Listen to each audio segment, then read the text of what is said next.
గురూజీ 72 గంటల్లోనే ఫోన్లోని అద్భుతమైన జ్యోతిష్య పరిష్కారం చూపిస్తారు. నమ్మండి, నమ్మకపోండి, ఇది నిజం. శ్మశాన కాళి రుద్ర చౌడీదేవి ఆరాధకులు నంబర్ 1 వశీకరణ స్పెషలిస్ట్. గురూజీ మనిషి పుట్టుక నుండి చనిపోయే వరకు వచ్చే అన్ని క్లిష్టమైన సమస్యలకు పరిష్కారం ఇక్కడ లభిస్తుంది. విద్య, ఉద్యోగం, వ్యవహారం, స్త్రీ ప్రేమ, పెళ్లి, సంతానం, స్త్రీ పురుష వశీకరణం, భూవశం, భార్యాభర్తల కలహాలు, కోర్టు సమస్యలు, విడాకుల సమస్యలు, చేతబడి, అప్పుల బాధ, ఇంకా మీకు ఎలాంటి సమస్యలు ఉన్నా 72 గంటల్లోనే శాశ్వత నమస్తే, నేను మీ రవికిరణ్ శర్మ, వేలూరి, జ్యోతిష రత్న అవార్డు గ్రహీత. ఆగస్టు నెలలో ద్వాదశ రాశుల వారికి ఏ రకంగా ఉండబోతోంది, అసలు రాశి సంచారం ఏ రకంగా జరుగుతోంది, నవగ్రహాలు ఎక్కడెక్కడ ఉన్నాయి, ఏ ఏ ఫలితాలు కలుగుతున్నాయి అనే విషయాన్ని గురించి మనం చెప్పబడటం జరుగుతోంది. ఇప్పుడు ముఖ్యంగా నవగ్రహాల్లో రవి సంచారం మొట్టమొదటగా చూసుకున్నట్లయితే రవి ఆగస్టు 17 వరకు సింహరాశిలో సంచారం చేస్తున్నాడు. తదుపరి కన్యారాశిలో సంచారం చేయడం జరుగుతుంది. ఈ రవి గ్రహాలకు అధిపతి ఆయన సింహంలో సంచారం చేయడం వల్ల పాపగ్రహం అని చెప్పబడుతోంది. ఆ పాపగ్రహం వల్ల కొన్ని ఇబ్బందులు వస్తూ ఉంటాయి. తదుపరి కన్యారాశిలో సంచారం చేయడం ఉంది. సింహరాశి అధిపతి రవే కాబట్టి రవి స్వక్షేత్రంలో ఉన్నాడు కాబట్టి సింహరాశి వారికి కొంతవరకు మిశ్రమంగా అనుకూలంగా ఉంటుంది. తదుపరి కన్యారాశిలో సంచారం చేయడం జరుగుతుంది. కన్యారాశి అధిపతి బుధుడు కాబట్టి బుధుడికి రవి మిత్రుడే కాబట్టి కన్యారాశి సంచారం కూడా కొంచెం అనుకూలంగా ఉండే అవకాశాలు ఇదే ఉన్నాయి. తదుపరి చంద్రుడు 2వ గ్రహం. ఈయన నక్షత్రాన్ని బట్టి ప్రతిరోజు మారుతూ ఉంటాడు కాబట్టి నక్షత్ర సంచారాన్ని బట్టి ఈ యొక్క చంద్రబలం అది చూసుకోవడం అనేది మనకు జరుగుతూ ఉంటుంది.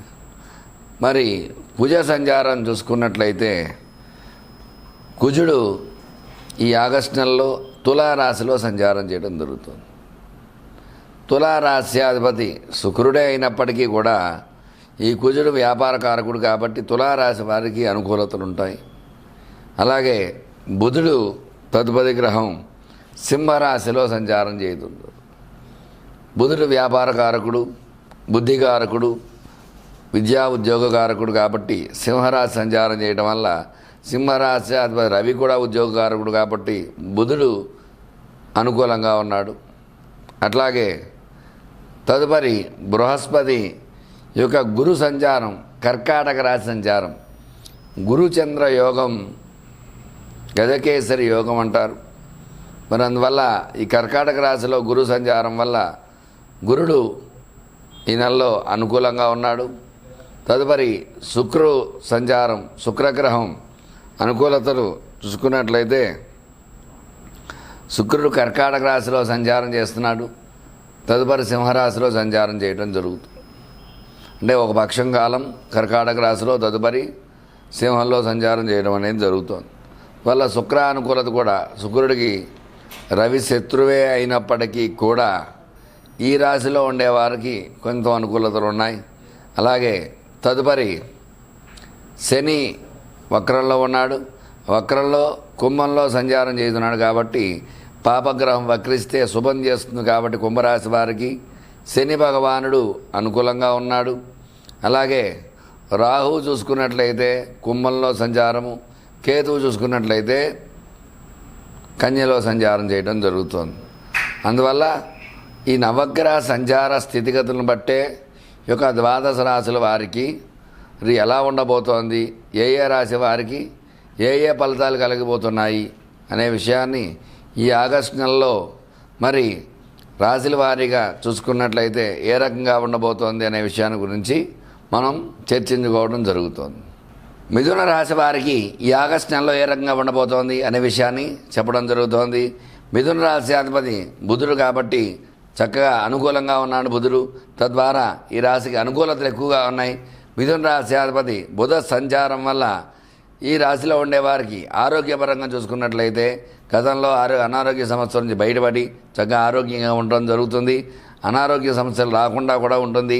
అట్లాగే విద్య పరంగా చూసుకున్నట్లయితే ఈ రాష్ట్రాధిపతి బుధుడే కాబట్టి చక్కటి విద్య చదువుతారు, మంచి ర్యాంకులో పాస్ అవ్వడం, ఉన్నత ఉత్తీర్ణత సాధించడం ఇట్లాంటి అవకాశాలు ఖచ్చితంగా ఉంటాయి.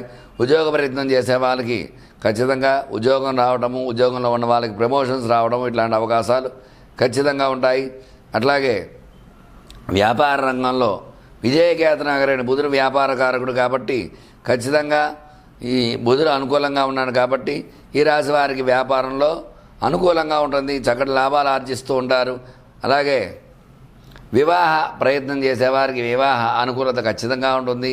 అట్లాగే వివాహ ప్రయత్నాలు చేసేవారికి సంబంధాలు మంచి మంచి సంబంధాలు రావడము, కుదరటము ఇట్లాంటి యోగాలు ఖచ్చితంగా ఉన్నాయి.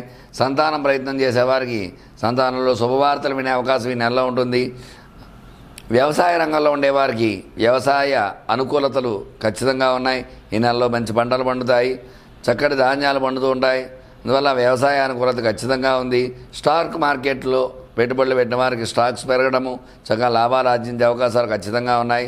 అట్లాగే రియల్ ఎస్టేట్ రంగంలో ఉండేవారికి కూడా రియల్ ఎస్టేట్ అనుకూలంగా ఉంటుంది. చక్కగా క్రయ విక్రయాలు జరిగి భూమి అమ్మటము, తద్వారా లాభాలు ఆర్జించడం అట్లాంటి అవకాశాలు ఈ మిథున రాశి వారికి ఉన్నాయి. సినీ రంగంలో ఉండేవారు కూడా ఈ నెలలో ఖచ్చితంగా మిథున రాశి వారు ఎవరైనా ఉంటే సినిమా రిలీజ్ అయితే వాళ్ళు చక్కగా ప్రజలను మన్నలు పొందడము, సినిమా హిట్ అవ్వడం ఇట్లాంటి అవకాశాలు సినీ రంగంలో కూడా ఖచ్చితంగా ఉంటుంది. అలాగే మొత్తం మీద చూసుకున్నట్లయితే విద్య, ఉద్యోగం, వ్యాపారం అన్నిటి రంగంగా చూసుకున్నట్లయితే ఈ రాశి వారికి చక్కటి అనుకూలతలు ఉన్నాయి కాబట్టి వీళ్ళపై ఈర్ష్య, అసూయ, ద్వేషాలు ఎక్కువగా ఉంటాయి కాబట్టి నరదృష్టి, నరఘోష ఎక్కువగా ఉంటుంది కాబట్టి వీళ్ళు దుర్గా సూక్తాన్ని ప్రతిరోజు వినటము, అమ్మవారికి పులిహార నివేదన పెట్టడం ద్వారా అమ్మవారి అనుగ్రహంతో ఈ యొక్క ఈర్ష్య, అసూయ, ద్వేషాల నుంచి బయటపడతాయి. ఖడ్గమాల ప్రతినిత్యము వినటము, పారాయణ చేయడం ద్వారా ఈ రాశి వారికి మంచి ఫలితాలు వినే అవకాశాలు ఉంటాయి. చూశారు కదండి మిథున రాశి వారికి ఏ రకంగా ఉండబోతుందనే విషయాన్ని చక్కగా చెప్పడం జరిగింది. మీరు నేను చెప్పిన రెమెడీ గుర్తుపెట్టుకుని చక్కగా చేసుకుని అది మీకు అనుకూలంగా మార్చుకుంటారని కోరుకుంటూ, మీకు ఎలాంటి సందేహాలున్నా స్క్రీన్పై నా నెంబర్ రోల్ అవుతూ ఉంటుంది. నన్ను సంప్రదించినట్టయితే సమస్య మీది పరిష్కారం నాది కాబట్టి ఖచ్చితంగా మీకు సమస్యకి పరిష్కారం చెప్పడం జరుగుతుంది. మీ రవికిరణ్ శర్మ, వేలూరి. నమస్కారం. నేను మీ రవికిరణ్ శర్మ, వేలూరి, జ్యోతిష్యరత్న అవార్డు గ్రహీత. మీ జాతకంలో ఎలాంటి ఇబ్బందులు ఉన్నా వాటికి చక్కటి పరిష్కారం చేయడం జరుగుతుంది. విద్యాపరంగా చదువు కావట్లేదా పిల్లలు, దానికి ఏం చేయాలి, ఉద్యోగ ప్రయత్నంలో ఉద్యోగాలు రాకపోవటము, ఉద్యోగాలు సఫలీకృతం కాకపోవటము అట్లాంటి వాటికి పరిష్కారం ఉంటుంది. వివాహం కావట్లేదా, వివాహానికి ఏం చేయాలి అనే పరిష్కారం ఉంది. అలాగే సంతాన సమస్యలు, సంతానం ఇంకా కలగలేదు, వివాహమై 5-6 సంవత్సరాలైంది, 10 సంవత్సరాలైంది అనేవారికి కూడా ఏం చేస్తే సంతానం కలుగుతుంది అనే విషయాన్ని గురించి జాతకంలో పరిశీలించడం జరుగుతుంది. అట్లాగే వ్యాపారపరంగా వ్యాపారంలో నష్టాలు వస్తున్నాయా, దానికి ఎటువంటి యంత్రాలు పెడితే బాగుంటుంది, ఏం పరిహారం చేయాలి అనే విషయం గురించి చెప్పడం జరుగుతుంది. వ్యాపారపరంగా స్టాక్ మార్కెట్స్, రియల్ ఎస్టేట్ రంగంలో కూడా ఎలాంటి ఇబ్బందులు ఉన్నా సరే వాటికి చక్కటి పరిష్కారం అన్ని రంగాల్లో కూడా విద్య, ఉద్యోగము, వ్యాపారము, ఆరోగ్యము, కోర్టు వ్యవహారాలు, రాజకీయము, సినీ రంగము ఇట్లా ఏ రకంగా ఎలాంటి సమస్యలు ఉన్నా సరే మీ సమస్యలన్నిటి కూడా ఖచ్చితంగా మీ జాతకం పరిశీలన విశేషంగా చేసి మీరు ఇబ్బందులు పడుతుంటే ఆ ఇబ్బందులు ఎందువల్ల పడ్డారు, ఇంతకుముందు ఎలా పడ్డారు, ఎందుకోసం పడ్డారు, ఇప్పుడు దాన్ని ఎలా బయటపడాలి అనే విషయాన్ని గురించి వివరంగా జాతక పరిశీలన చేసి ఖచ్చితంగా దాన్ని పరిష్కారం చేసి మీకు అనుకూలంగా చేయగల సమర్థత ఉన్నవాడిని కాబట్టి మీకు ఎలాంటి సందేహాలున్నా స్క్రీన్పై నా నెంబర్ రోల్ అవుతుంది కాబట్టి ఖచ్చితంగా నన్ను సంప్రదించినట్లయితే సమస్య మీది, పరిష్కారం నాది. మీ రవికిరణ్ శర్మ, జ్యోతిష్యరత్న అవార్డు గ్రహీత. నమస్కారం.